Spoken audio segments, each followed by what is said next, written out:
¿Qué fue de los poderosos líderes que comandaron la Fuerza Aérea del Tercer Reich después de que el polvo de la Segunda Guerra Mundial se asentara? En este video, descubrimos los destinos postguerra de 5 mariscales de campo de la Luftwaffe, individuos que una vez encarnaron el poder militar, la estrategia y la ambición despiadada de la Alemania nazi. Únete a nosotros mientras exploramos sus roles durante la guerra, las consecuencias que enfrentaron después y su legado en los anales de la historia. Erhard Milch fue instrumental en la construcción de la Luftwaffe. Como secretario de Estado en el Ministerio del Aire del Reich, supervisó la rápida expansión de la Fuerza Aérea Alemana desde 1933 hasta 1944. A pesar de rumores de que el padre de Milch era judío, Hermann Göring lo protegió asegurando un affidavit falsificado de la madre de Milch, afirmando que su verdadero padre era su tío, una decepción que le permitió ser clasificado como ario. Durante la guerra, Milch hizo contribuciones decisivas a la producción de aviones, duplicando la output para mediados de 1943. Sin embargo, el fracaso de la Luftwaffe en la Operación Barbarroja llevó a un declive en su posición con Hitler. En 1944, Milch conspiró para destituir a Göring del mando de la Luftwaffe, pero Hitler rechazó el plan. Forzado a renunciar, la carrera de Milch terminó en desgracia. Capturado por fuerzas británicas en mayo de 1945, Milch exigió un trato favorable, pero fue golpeado con un bastón de mariscal de campo por el brigadier Derek Mills Roberts, frustrado por las atrocidades nazis. Enfrentó juicio en Nuremberg en 1947. Fue condenado por crímenes de guerra y crímenes contra la humanidad, y sentenciado a cadena perpetua. Esta pena fue conmutada a 15 años, de los cuales solo cumplió 7. Liberado en 1954, Milch trabajó como consultor industrial hasta su muerte en 1972, el último mariscal de campo vivo de la Luftwaffe. Mientras la carrera de Milch terminó con una influencia disminuida y un breve rol de consultoría postguerra, el camino de Hugo Sperle ejemplificó los desafíos que enfrentaron los líderes de la Luftwaffe al defender los cielos de Alemania a medida que la marea de la guerra cambió. La carrera de Hugo Sperle abarcó ambas guerras mundiales. Como comandante de la Legión Cóndor durante la Guerra Civil Española, perfeccionó tácticas que influyeron en los primeros éxitos de la Luftwaffe. Sin embargo, durante la Batalla de Inglaterra, su recomendación estratégica de enfocarse en los aeródromos británicos fue rechazada por Göring. Un error crítico que contribuyó al fracaso de la Luftwaffe para ganar superioridad aérea. Las fortunas de Sperle continuaron declinando a medida que el poder aéreo aliado crecía más fuerte. Para la invasión del día D, los recursos de la Luftwaffe estaban críticamente agotados. Aliviado de su mando en agosto de 1944, fue usado como chivo expiatorio por los fracasos de la Luftwaffe. Pero, ¿cómo escapó Sperle de la justicia cuando tantos de sus pares no lo hicieron? La respuesta yace en una de las absoluciones más controvertidas de los juicios postguerra. Tras la guerra, Sperle enfrentó juicio en el juicio al alto mando de Nuremberg, pero fue absuelto debido a evidencia insuficiente que lo vinculara a crímenes de guerra. Este resultado sigue siendo controvertido, planteando preguntas sobre la rendición de cuentas de líderes militares senior.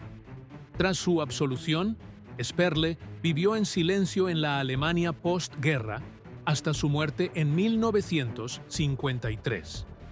Su carrera sirve como un estudio de caso en los límites de la estrategia, cuando los recursos y el liderazgo flaquean. A diferencia de Sperle, quien luchó con recursos menguantes y estrategias cambiantes, la reputación de Albert Kesselring como táctico se forjó en las duras realidades de la campaña mediterránea, aunque no sin controversia. El liderazgo de Albert Kesselring en el teatro mediterráneo, particularmente en Italia, consolidó su reputación como un hábil táctico. Su uso del terreno montañoso de Italia para crear posiciones defensivas retrasó significativamente los avances aliados. A pesar de su pericia militar, la participación de Kesselring en la masacre de Ardeatín, donde 335 civiles italianos fueron ejecutados en represalia por ataques partisanos, proyectó una sombra oscura sobre su legado. Sin embargo, el brillantez estratégico de Kesselring tuvo un costo: un juicio por crímenes de guerra que definiría su legado postguerra. Tras rendirse a las fuerzas americanas en mayo de 1945, Kesselring fue tratado cortésmente por el mayor general Maxwell Taylor, provocando críticas cuando fotos de ambos compartiendo té circularon en Estados Unidos. Fue juzgado por crímenes de guerra en 1947 y sentenciado a muerte, aunque esta pena fue conmutada a cadena perpetua. Su liberación en 1952, tras cumplir solo 6 años, desató controversias sobre la justicia postguerra. Las memorias de Kesselring, un soldado. Hasta el último día, publicadas en 1953, intentaron rehabilitar su imagen. Se convirtió en presidente honorario de varias organizaciones de veteranos, incluyendo el grupo de derecha Stahlhelm, reflejando un sentimiento nacionalista persistente en la Alemania postguerra. Kesselring murió en 1960, su funeral asistido por prominentes figuras de la era nazi, un recordatorio de las tensiones no resueltas en la reconciliación de Alemania con su pasado. Mientras el mando de Kesselring demostró la resiliencia de la Luftwaffe en retirada, Wolfram von Richthofen ejemplificó la ingeniosidad táctica que definió los primeros éxitos de la Luftwaffe. Primo del famoso Barón Rojo, Wolfram von Richthofen fue un innovador en tácticas de coordinación aire-tierra, perfeccionadas durante la Guerra Civil Española y más tarde integradas en estrategias de Blitzkrieg. Su liderazgo en las primeras campañas de la Luftwaffe trajo éxito, pero también reveló limitaciones a medida que avanzaba la guerra, particularmente durante la batalla de Stalingrado, donde el apoyo aéreo resultó insuficiente para sostener a las fuerzas alemanas cercadas. La carrera de Richthofen fue cortada en 1944 por un tumor cerebral. Aunque inicialmente tratado, la condición empeoró, forzando su retiro. Murió en julio de 1945 mientras estaba en custodia americana, escapando al escrutinio de los juicios postguerra. La muerte de Richthofen marcó el fin de una era para el liderazgo innovador de la Luftwaffe, dejando a figuras como Robert Ritter von Greim para enfrentar el colapso de la Alemania nazi en sus últimos días. Robert Ritter von Greim ascendió a la prominencia como as de la Primera Guerra Mundial y se convirtió en el segundo y último comandante de la Luftwaffe después de que Hitler despidiera a Göring en abril de 1945. Su promoción llegó en medio del caos del sitio de Berlín, pero para entonces la Luftwaffe era una fuerza rota, sus recursos e influencia diezmados.